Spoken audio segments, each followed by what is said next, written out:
Dominique, não tem jeito. Temos que começar o esporte hoje falando das Olimpíadas. Daqui a pouco tem a abertura oficial, né? Não poderia ser de outro assunto, Maria. A abertura oficial, como você falou, acontece hoje, um pouco mais tarde, no Rio Sena. Essa vai ser a primeira vez que uma cerimônia vai acontecer ao ar livre. Mas o clima acordou tenso na França. Isso porque uma série de atentados estão acontecendo. Por isso, João Venturi chega agora com todos os detalhes do início oficial dos Jogos Olímpicos de Paris. Fala, João!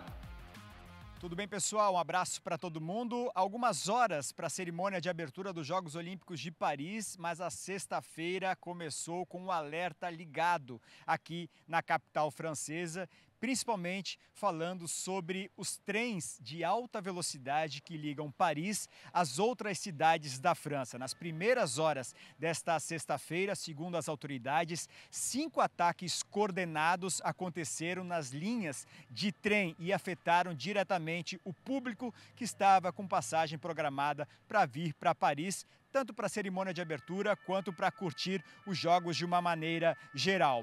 Há investigação em curso neste momento, a polícia não confirma quem está por trás desses ataques, mas foram pelo menos 5 incêndios que aconteceram e que afetaram diretamente o andamento dos trabalhos nas linhas de trem. Só nesta sexta-feira, segundo as autoridades, 250 mil pessoas foram afetadas e a previsão é de que, somando todo o final de semana, 800 mil pessoas sejam prejudicadas por conta desses ataques. As autoridades francesas condenaram os crimes. A ministra dos Jogos Olímpicos disse que quem fez esse ataque está jogando contra a França, contra o seu próprio país. E a prefeita da capital, a Anne Hidalgo, disse que, apesar dessa sabotagem, isso não vai afetar o andamento da cerimônia de abertura dos Jogos Olímpicos.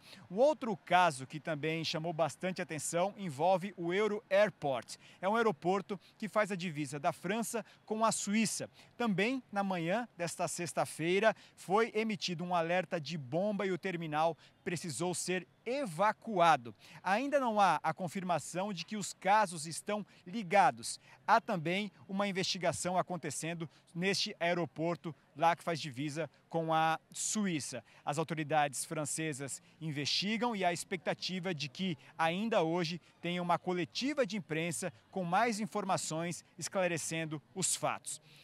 O outro assunto que também veio à tona nesta sexta-feira envolve o brasileiro e ex-jogador Zico, ídolo do Flamengo. O Zico está em Paris, foi convidado pelo Comitê Olímpico Brasileiro para ser o embaixador do time Brasil. E o Zico, ao sair de um hotel onde ele está hospedado, ao entrar num táxi, ele portava uma pasta onde havia bens pessoais como diamantes, dinheiro em espécie e um relógio também de alto valor. E segundo o jornal Le Parisien, o primeiro a noticiar o fato e que foi confirmado pelo Zico, ao ser distraído por uma pessoa, tanto o Zico quanto o motorista do táxi, uma outra pessoa acabou aproveitando dessa situação para furtar essa pasta onde constavam todos os bens do Zico. O valor inicial previsto em 500 mil euros, cerca de 3 milhões de reais. A gente está em contato com o Zico para ouvir a versão dele dos fatos, mas até agora a gente não teve a resposta. Cerimônia de abertura, o grande momento dos Jogos Olímpicos de Paris. Pela primeira vez, o evento vai acontecer fora de um estádio e a expectativa é de que 500 mil pessoas possam acompanhar a chegada das delegações passando pelo Rio Sena, 500 mil pessoas a olho nu, à beira do rio, também outro cartão postal de Paris. Tudo muito bonito, uma grande expectativa em torno deste evento, mas a sexta-feira começou com um alerta ligado, apesar da segurança super reforçada na capital francesa, mais de 45 mil homens seguem fazendo a segurança pelas ruas de Paris. Tá certo, pessoal? Um abraço, até mais. Valeu, João. E daqui a pouco a gente volta a falar de Jogos Olímpicos e de catarinense que promete brilhar na competição. Mas antes vamos falar de Copa Sul-Americana.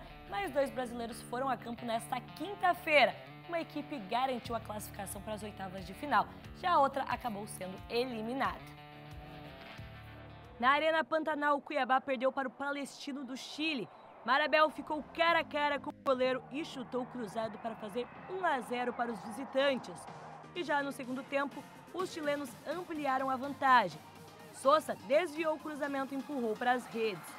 Denilson foi travado na hora do chute, mas a bola sobrou para André Luiz, que descontou para o Dourado. Mas ficou assim, Cuiabá eliminado 1, Palestino do Chile classificado 2. Na Liga Arena em Curitiba, o Atlético Paranaense venceu o Cerro Porteño do Paraguai. Coelho cruzou e Mastriani se esticou todo para marcar o gol do Furacão. Já na etapa final, Coelho chutou bonito e contou com uma ajudinha do goleiro para fazer o segundo gol do Atlético. Os paraguaios descontaram com Fernandes, que chutou cruzado. Mas terminou assim, Atlético Paranaense classificado 2, Cerro Porteño eliminado 1. Com isso, as oitavas de final ficam assim.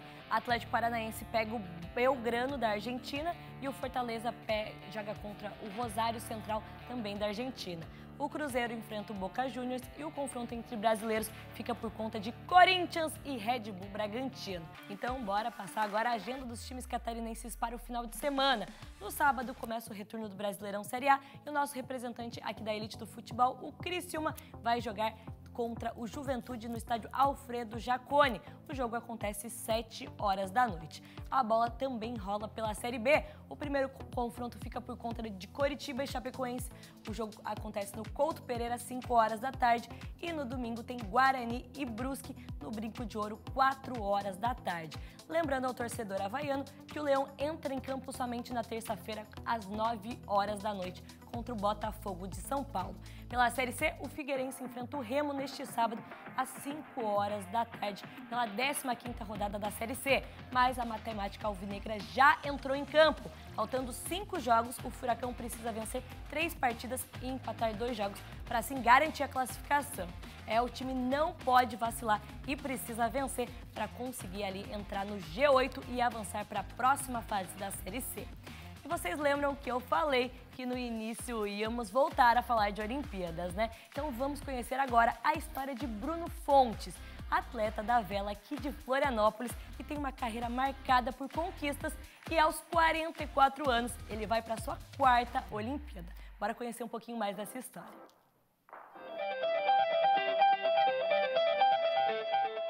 Nas águas de Marsella, a emoção das Olimpíadas de 2024 já começa a tomar forma. E para o velejador brasileiro Bruno Fontes, essa competição é mais do que um evento esportivo, é a essência da sua vida. A minha vida sempre foi pautada por ciclos olímpicos, né? Eu prometi para minha esposa que só ia casar depois da primeira Olimpíada, casei em 2008. A minha filha nasceu em 2012, depois da segunda Olimpíada. Na terceira Olimpíada vinha muito bem, a minha esposa teve um câncer, então a nossa vitória foi vencer aquele momento difícil. Na quarta, tive a transição com uma carreira de técnico para a China, então foi muito desafiador. E agora, mais uma vez, essa mudança de ventos, onde eu ia para o norte, agora eu vou para o sul, completamente ao contrário, a ida a Paris. Então é um feito que é histórico, que é único, um atleta ter ido a 2 Olimpíadas, se tornar técnico e muito mais além de voltar a ser atleta. Então, uma jornada longa com bastante derrotas, muito mais derrotas do que vitórias, mas que me deixaram preparado para esse momento. Bruno fez história na vela. Conquistou a medalha de prata nos Jogos Pan-Americanos de Lima, além de 4 títulos sul-americanos e 7 brasileiros. E a minha jornada ela foi cada vez se tornando mais real, com títulos e viagens pelo mundo. E aí, passado bastante tempo da minha primeira Olimpíada, eu estou indo para mais uma aos 44 anos de idade. Bruno Fontes mostra que idade não é uma barreira para perseguir seus sonhos. Aos 44 anos, ele vai até Paris em busca da única medalha que falta na sua carreira. E a maturidade, quem sabe, vai ser um diferencial para me manter mais calmo, mais tranquilo, que a vela é um esporte de muita tomada de decisão e, quem sabe, decisões mais bem pensadas, mais bem analisadas, sem sentir tanta pressão. E eu estou lá não só para representar, mas para me divertir, fazer o meu propósito e, quem sabe, coroar minha carreira, que é a única medalha que falta no meu currículo, é uma medalha olímpica. E além da experiência da idade, Bruno ainda carrega no currículo o fato de já ter sido treinador. A partir do momento que tu sai um pouco de dentro do barco, tu tem uma visão muito maior e tu começa a avaliar pequenos detalhes. Então, o esporte, cada dia ele evolui mais, cada dia é necessário uma maior eficiência nos movimentos, seja no meu esporte ou outros esportes. A eficiência ela é a alma da vitória, da conquista. E aí eu sempre busquei, hoje, como atleta, eu busco ser muito mais eficiente no meu tempo, na minha técnica, para que eu consiga performar. E para Bruno Fontes, a meta é clara. Lutar pelo ouro é o objetivo. Com coragem e determinação, ele e a equipe brasileira já estão prontos para enfrentar cada desafio e escrever mais um capítulo histórico nas Olimpíadas. Então, hoje acontece o início das Olimpíadas de Paris e a gente já está na torcida por todos os brasileiros, né, Maria? Com certeza, Dominique. Veio muitas medalhas aí, né? Domi, bom final de semana para você. Bom final de semana, Maria. Eu tô de volta no Tá Na Hora. Então, tá bom. Tchau, tchau.